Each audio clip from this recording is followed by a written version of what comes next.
Hello and welcome back to Good Time Hunting. Now today we've got a slightly different video that is based off the success of my last one, which was the Primus Trail 2 review.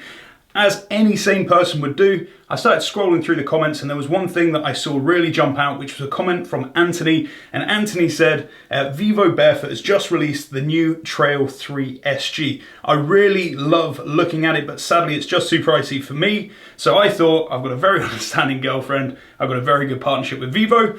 So I ordered some up and that's what we're going to be doing today. We're going to be taking a look at the new Vivo Primus Trail 3 SG, which is hopefully what is inside this box. So without further ado, let's get stuck into it.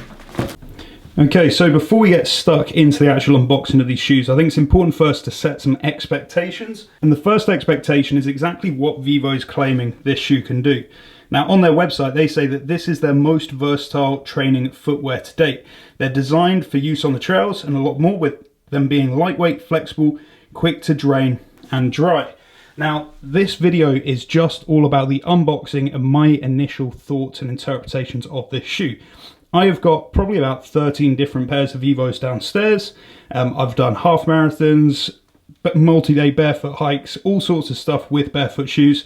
So hopefully my opinion can help you guys make a more informed choice when it comes to deciding if these are the right shoes for you.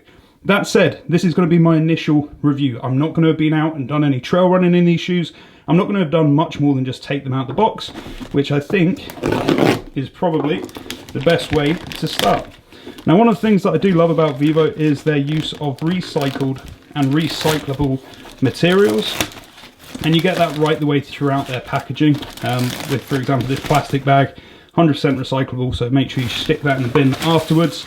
They also use recycled cardboard for their boxes as well, which I'm a big fan of, although I did just make a score right down the front. And as always, really high quality packaging. This feels really nice. It's a nice embossed logo on the front, so they clearly put a lot of thought, time and effort into their products. So, with the box open, it looks like there is a little bit of information on the inside of the lid in regards to how to start your barefoot journey. Something they have just recently released is their Vivo Health platform, which helps people get an understanding of how to make the most out of their barefoot shoes, be that hiking, walking, whatever. But we're not interested in that today. What we're interested in is the actual shoe itself. And I have to say, I'll actually eat this box out of the way. I have to say, the initial impression looks really, really quite good. So let's take this one shoe. Packaging's really nice. Let's get this out of the way. So the packaging's really nice. I'm really pleased to see that they've kept onto this toggle. Now this toggle seems a little bit different. It seems a little thicker, slightly more elasticated than the ones that they've got on their other shoes.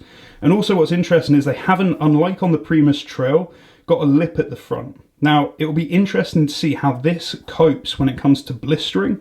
One of the things that I've really enjoyed about the Primus Trail knits is having that little lip at the very front, and all that does is it stops blistering on the very front of your foot as you're doing long distance days, long distance hikes.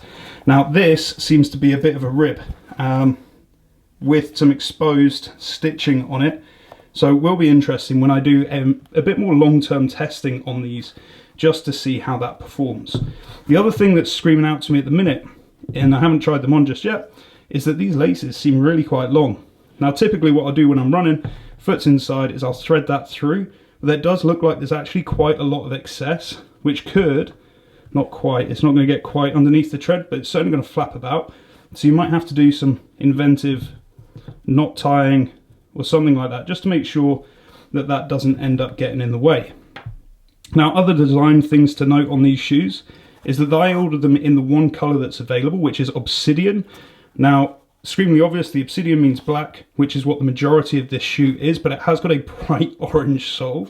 Now, personally, I quite like that. It stands out from the crowd a little bit more, and it's just, I think, slightly higher fashion. I do think it would be really nice, though, if they did make it with a black sole as well. Just if you're not quite as out there and you do want something a little bit more subtle, that would be really great. Now the material itself, as always, seems to be super high quality. They've got a knitted fabric here, which I suppose is to do with letting any moisture out and just keeping the ventilation and breathing really high. They also have, as they tend to, a reinforced toe section, reinforced outer toe section. If you watch my Primus video, you'll actually see that this was one of my bugbears, this super hard plastic on the side here. This has caused me to lose a toenail or two as I've been training for long distance tarmac hikes. Not a problem when it's on trail, but tarmac. Now that's obviously not what these are marketed for, but worth bearing in mind. And another really nice looking thing that I'm noticing just now is how much higher the sole goes on the shoe than on any of the other shoes that they tend to produce. And I'll give you an example, because on my foot right now, I have a pair of the Primus Lights, which are more a gym training shoe, very flat. You see I've worn these ones quite a lot. And the tread tends to come much higher on these trail-based shoes. Now, I suspect that the reason for that is to help on wet days keep water out of your foot, keep water out of the shoe. And I have to say, I think that's a really, really good choice. Let's see. Now, inside the shoe, what is really good to see is that removable insole. As you can see, it flops out there in no time at all. And I've found in the past that just increases the flexibility and feel that you get throughout the sole. Now, that's quite interesting. The entire sole, particularly when you're moving forwards and backwards, is super flexible, which is something that Vivo is really well known for. But if you try and squeeze it, particularly by the toe box, this here is really actually quite stiff. Now what that might do, and I say might because I haven't tested it yet, is inhibit how well your foot can rotate within the shoe. And you're really going to notice that when it comes to running over logs or rocks, as your foot wants to conform to the shape. I wonder if that stiff sole might prevent that from happening. On the sole itself, you've got this very, very, very aggressive lug pattern. Now, I can't speak as to the quality of it, but I am noticing there's a lot more lugs towards the heel of the foot, which is interesting because the majority of barefoot running, you're striking with this area right here. And on this area, there's actually surprisingly few lugs. So I'm wondering if these are going to wear down really quickly. Now, again, what you'll find with a lot of Vivo shoes is they are built to a single purpose. These are built for soft ground. Okay, so running on grass, running on gravel, running on trail. So I would bet my back teeth that if I were to wear these, as I do all of my other Vivos, anywhere other than the trail, if I was to wear them down to the gym, if I was to wear them walking around town, these lugs right here would evaporate within a month. I almost guarantee it.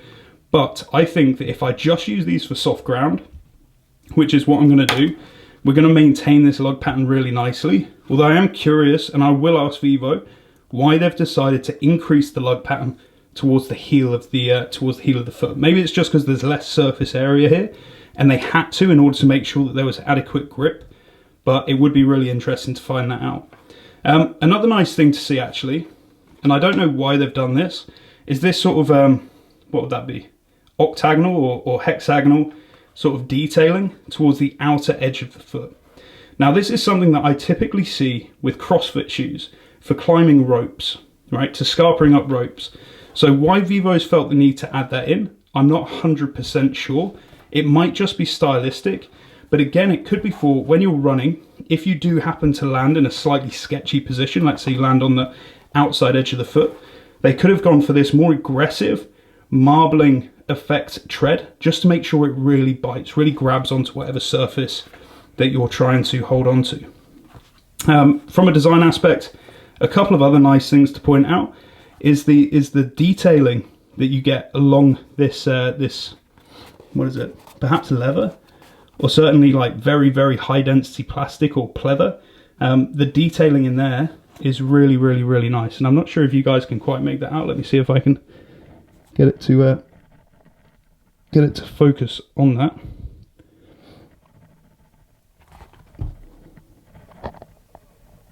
There, hopefully you guys can see that, but there's really, really nice detailing when the light catches it just so, and that's really, really, really quite nice. All in, my first impressions are that this is going to be the shoe that you want to use specifically for purpose, not like some of the other FG or firm ground shoes where you can kind of wear them whenever you want, wherever you want to, like the Primus Trails, the 2s, the FGs. I can wear them absolutely wherever, whenever. I think these are going to be incredibly, incredibly specific with where you can wear them. Otherwise, I honestly think that this tread pattern is just going to dissolve in absolutely no time at all. But if you're wearing them specifically on soft ground, so think raining days, where you're on trail, or maybe you're doing some long distance hiking, always on trail, I think these are going to be really, really effective shoes. Now, in terms of actual fit and feel, I'm going to try it with the sole in, and also with the sole out as well. Let's make sure that this fits in nice and easily. Okay, so that slides in super easily, which is really nice to see, so you can just take that out at will. I personally prefer it with it out, just because there's much more tactility. You get much more feedback from the ground. But let's see if I can wedge my foot into these. Cool. So I normally wear Euro 45 when it comes to Vivos, and initially these feel pretty great actually. They seem super true to size. I wear mine a little bit smaller than Vivo recommends, just because I don't like that flipper kind of feeling that you get if you go too big, and with that even bigger toe box. And you can see that my toe currently is just here. So I have about a finger's distance between the end of my toe and the end of the shoe, which for me is great. The knuckle of my toe is here, so I have still got space for my toe to roam right and left, which is great, because as I wear these shoes, as I run in them, I tend to find that my toe sort of comes out of that sort of tucked in position that it typically rests at. And my little toe is just here. So big toe, little toe. Now the little toe is quite close to the outside edge of here, but there is still a little bit of space. And I can say fairly confidently that there's about a thumb's distance, just shy of a thumb's distance between all of my toes and the end of the actual foot box itself.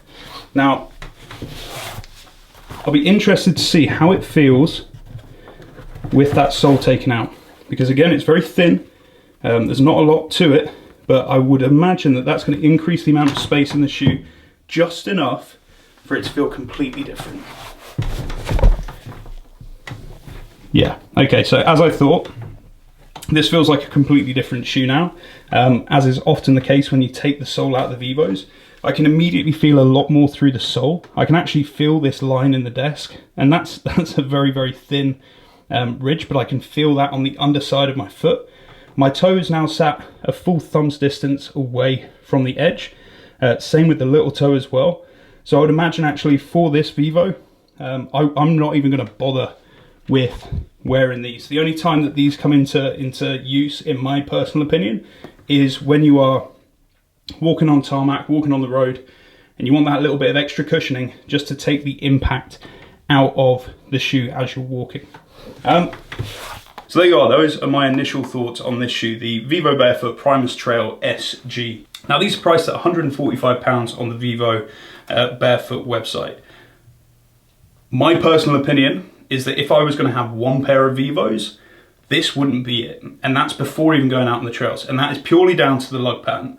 I like a versatile shoe. If I'm paying £145 for something, generally I want it to be versatile. But if money isn't an issue, if it's a case of you are a passionate trail runner, you love being barefoot, you love that barefoot experience, which I do, this could be a fantastic option for you. I think that this lug pattern is very aggressive. I think it's going to give you a huge amount of grip and traction. I'll be interested to see how it copes with that lateral movement. But from a front to back, I mean, look how much you can squish these shoes up. It is ridiculous that you can do that with a full-size pair of shoes.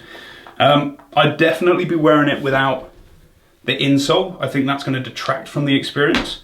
And I think, in my heart of hearts, Vivo should have shortened this shoelace.